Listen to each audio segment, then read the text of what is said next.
Grimdark here from Grimdark's Guides, and today I want to release a very special video for everyone looking to get more experience with Reserve. For me, Reserve is my main map. I have somewhere around 3,000 raids and a 60% survival rating throughout them on Reserve, both day and night, and I have developed some routes and guidelines from my many raids that help me to achieve survival each time, often fairly easily. So to begin, I have modified a previously published map with a few additions. Yellow, red, and blue writing is for AI spawn locations and is still accurate even with the added underground area, as Glue Hard does not spawn in the underground control room area, only underneath Hermetic. However, in black, pink, and yellowish, white, and green, you will notice that I have added a few large boxes. These are what I have dubbed control zones for Reserve. Each control zone encompasses 1 to 3 PMC spawns within their border. You will notice some borders intersect.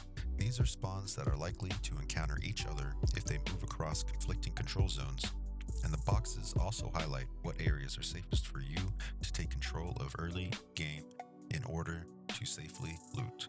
Now, just because you stick to a control zone does not mean you are completely safe, but I will get into the specifics of how to control each zone in separate videos that detail each control zone. But to explain more, let's look at Control Zone 1, or Black Control Zone first. Most common spawn here would feel like, for most, to be the corner bunker spawn. Based on the control zone area, you would want to move from there to any of the buildings in the border and start looting there, and only travel either underground or above to any of the other buildings in the bordered area. If you leave the border and start crossing other control zones, your risk of death heightens because you are potentially doubling the amount of PMC spawns you may encounter, and this is even more so during the first 10 minutes of the raid, which are the most dangerous.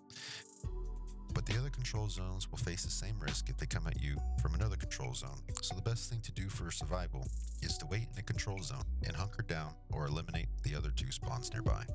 Eliminating the competition will allow you to loot freely and safely, and also provide a way for you to get the drop on other spawns coming into your zone.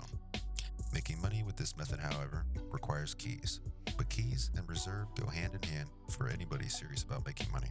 It's best to pick a control zone area of a map that you are most comfortable with or willing to learn, and buying all the keys for that area.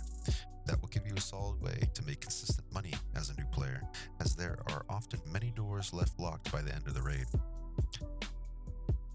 As far as rotations go, you should look to stay in your control zone until 10 to 15 minutes have passed and you've looted everything in the area.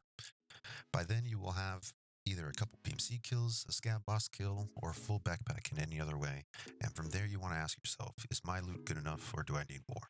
And if the answer is more, that is when you would loot the other control zones. By waiting and finishing looting in your area, you will be set up for any teams that wander into your zone, and you are eliminating the chance of running into enemy teams in the other zones. During all this looting, you should be listening and looking for opportunities to eliminate rotating PMCs. And as a last tip, with the map in mind, going from black zone to green zone is obviously the most risky. You run the risk of encountering a potential 6 to 9 other PMC spawns during the travel.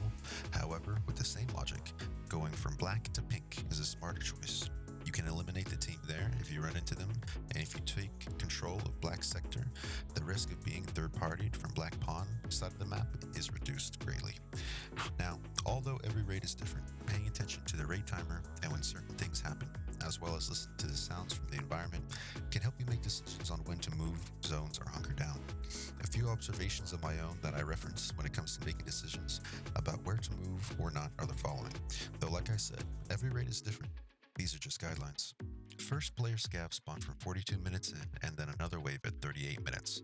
This means the sounds you hear are going to be mainly PMCs or AI scavs. This also means most of the good loot spawns are still available. You'll want to do most of your aggression during this window if you're looking to obtain the high value loot, which isn't always the plan when it comes to following this theory.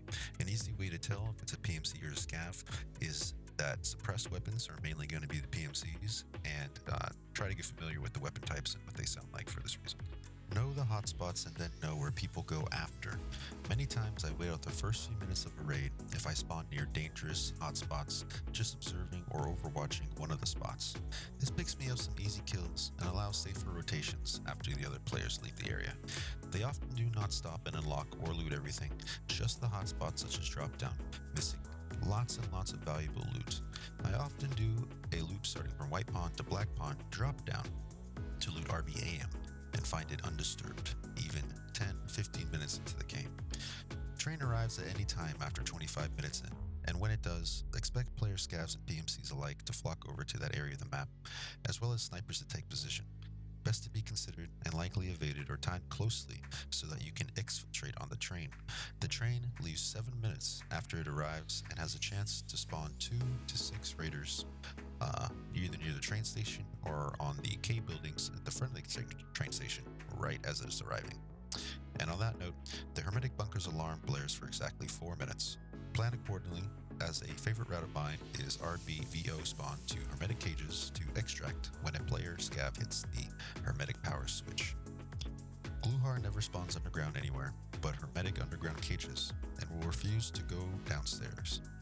D2 control room raiders can spawn at the start of the raid and will go into pawn basements, but will not go to the ground floor, preferring to return underground if you go from the basement to the ground floor. But alright, that sums it up. I'll be releasing more videos covering each control zone in depth here soon. Hope this helped you in some way. If it did, drop a like and send it to your friends. This is only the tip of the iceberg, and hopefully it's giving you something to think about. Thanks.